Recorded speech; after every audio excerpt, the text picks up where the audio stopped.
Bonjour à tous, j'espère que vous allez bien. Aujourd'hui, vous l'avez vu dans le titre, on parle de l'après. Après quoi? Tout simplement après l'ENIAC. Mais je vous en dis plus après le générique.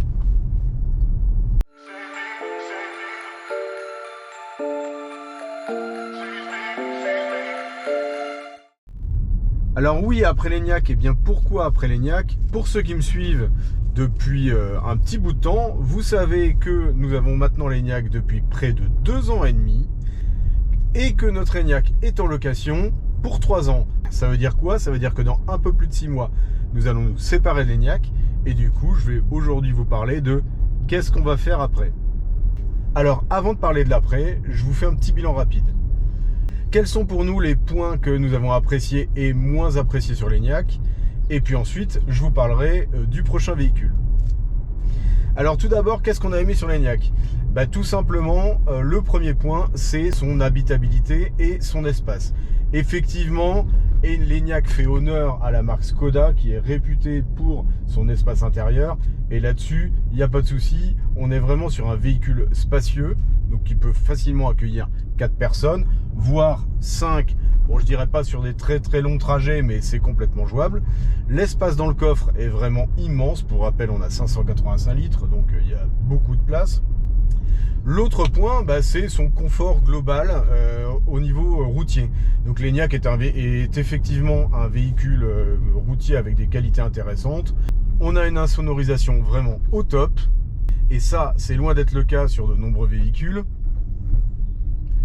On a une efficience somme toute correcte. Alors c'est pas le roi de l'efficience, hein. On a bien sûr mieux sur d'autres véhicules. Prenons Tesla par exemple, qui est quand même une référence sur le marché. Mais l'ENIAC, si on sait le conduire de manière efficace, on va dire, on arrive à faire des bonnes performances de consommation routière de manière générale. La qualité perçue à l'intérieur est aussi un de ses points forts. Franchement, la qualité des matériaux est plutôt sympa. Le design extérieur est également, moi je trouve, un point fort de l'ENIAC. C'est un véhicule qui est plutôt assez racé. Moi j'apprécie pas mal ça. Donc on est vraiment sur un véhicule qui est plutôt agréable à regarder, aussi bien à l'intérieur qu'à l'extérieur. Maintenant, si je m'attarde sur les quelques défauts de la voiture, alors je ne vais pas tous les citer, mais moi je vais vous citer ceux qui me paraissent le plus importants à mes yeux. Le premier défaut, vous le connaissez tous, en tout cas pour ceux qui possèdent un ENIAC, il est ici, là. C'est l'infodivertissement. Pour ceux qui ne sont pas en ENIAC 85, mais avec les anciennes versions, on le sait tous, l'infodivertissement est lent. Bon, il est loin d'être extraordinaire. On a un système de planification qui est très largement perfectible, même s'il s'est amélioré. Et globalement, il n'y a rien d'extraordinaire. Faut pas en attendre grand chose, quoi. Il fait, on va dire, le minimum. Et l'autre point à ce niveau-là pour moi, qui est un autre défaut associé à ça, c'est que les mises à jour OTA promises par le groupe Volkswagen et en l'occurrence Škoda, je serais tenté de dire qu'elles se font attendre. Moi, vous le savez, j'ai eu une mise à jour en concession de la version 2. De mémoire, c'était la 2.4 à la 3.0, puisque les véhicules livrés en 2021 n'étaient pas encore 3.0. Donc, à l'époque, c'était pas de l'OTA, on le savait. Depuis, on nous avait promis de l'OTA et finalement, on n'a pas vu venir grand-chose. Alors oui, on a eu quelques mises à jour mineures de manuels d'utilisation, en gros de choses qui ne servent pas à grand chose. On a eu des nouveaux shops et des des applis qui pour moi sont complètement inutiles. Voilà, service pay to park, des choses comme ça. Enfin, clairement, c'est pas ce qui m'intéresse moi dans les mises à jour d'un véhicule. En tout cas, quand on regarde la promesse de mise à jour OTA, c'est pas ça que j'attends. Et je suis vraiment très déçu à ce niveau-là. Sachez que pour information, j'ai dernièrement appelé la concession pour leur dire je suis en 3.0, donc je vous montre en termes de version logicielle. Hop, je vais retrouver le menu, je vais y arriver. Touk, réglage. Voilà. Hop, information sur le système. Vous voyez, je suis en software 3.0. Donc moi j'ai récemment appelé la concession pour leur dire écoutez, je suis en software 3.0, je sais qu'il y a un software 3.2 qui existe. Est-ce que vous pouvez me faire la mise à jour? Est-ce que mon ENIAC peut l'avoir? Figurez-vous que la réponse a été nous on voit que vous êtes en 3.2.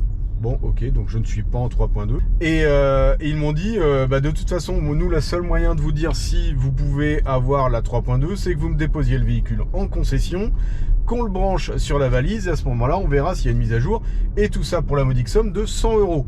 C'est-à-dire qu'on nous promet de l'OTA, et à côté de ça, les concessions nous disent, ah bah non, il faut venir déposer le véhicule, et en plus, vous allez payer. De qui on se moque? Là, je me pose vraiment la question. Enfin bref. Donc le point suivant pour moi, qui est un défaut, c'est son poids. L'Enyaq est un véhicule lourd et ça se ressent à la conduite. Donc même si je vous disais tout à l'heure qu'on a un confort de conduite vraiment sympa, on sent quand même au roulage son poids assez important. Et ça pour moi c'est un défaut, surtout en conduite dynamique.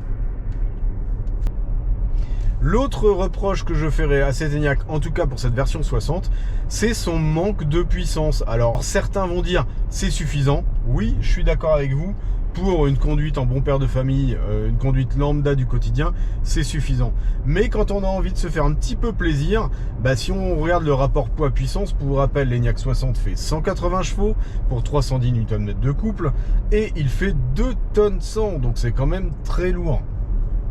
Et pour le coup, la puissance est quand même juste ce qu'il faut, mais j'aimerais bien ce petit plus qui fait que on a la banane quand on conduit et quand on lui en demande un petit peu plus en conduite dynamique. Donc ça pour moi c'est un point aussi négatif. L'autre point négatif pour moi, c'est son prix. Effectivement, l'Enyaq a quand même sérieusement gonflé en termes de tarifs depuis ces dernières années. Alors j'entends certains d'entre vous qui me diront oui mais on peut avoir des promotions, choses comme ça. Effectivement, Skoda fait des prix sur des modèles spécifiques à tour de bras régulièrement. Donc ça permet d'avoir des offres intéressantes. Et d'ailleurs, pour ceux qui veulent acheter un Enyaq, attendez pour pouvoir profiter d'une de ces offres, ça vous permettra de faire de sérieuses économies. Mais globalement, si on regarde le prix catalogue de l'Enyaq, un Sportline 60 sans option, on est quasiment à 55 000 €. Donc on a augmenté à peu près de 8-9 000 € par rapport au modèle que j'ai là en 2021. Donc c'est quand même une augmentation assez énorme. Donc voilà, moi je vous ai fait un petit tour des points positifs et négatifs. Donc l'Enyaq pour moi reste un bon véhicule électrique. Et si vous avez l'occasion d'avoir des tarifs intéressants sur le véhicule et que vous cherchez quelque chose de vraiment spacieux et qui puisse rouler sur des longs trajets de manière confortable, franchement, regardez l'Enyaq, ça peut vous intéresser. Revenons maintenant au sujet de la vidéo, l'après l'Enyaq, en tout cas en ce qui nous concerne. Donc nous, qu'avons-nous choisi comme prochain véhicule ou à quel véhicule sommes-nous en train de réfléchir? Eh bien, pour ne rien vous cacher et pour tout de suite couper le suspense, notre prochain véhicule ne sera pas un Enyaq. Et la raison pour laquelle notre prochain véhicule ne sera pas un Enyaq, c'est tout simplement que nous souhaitons partir sur un véhicule plus petit. En effet, le temps passe, la famille change, les enfants grandissent et nous avons besoin de moins d'espace qu'avant pour un véhicule. Et personnellement, je ne souhaite pas avoir un gros véhicule si je n'en ai pas l'utilité. Donc c'est pourquoi le critère principal de choix de notre prochain véhicule, c'est un véhicule plus petit et moins lourd. Alors les autres critères par rapport à notre choix d'origine de l'Enyaq en 2021, ils n'ont pas réellement changé. C'est-à-dire que moi je souhaite toujours avoir une plateforme soit dédiée électrique, soit pensée électrique en premier lieu.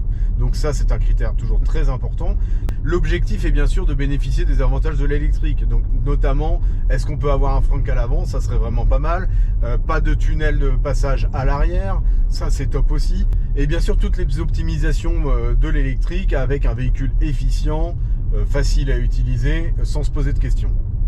Alors je ne vais pas vous lister aujourd'hui tous les véhicules que nous avons en tête parce que sachez que depuis quelques mois nous avions une liste de véhicules que nous avons essayé pour une grande partie.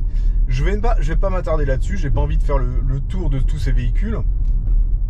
Par contre, ce que je peux d'ores et déjà vous dire, c'est que notre prochain véhicule il est déjà choisi et il est même déjà commandé.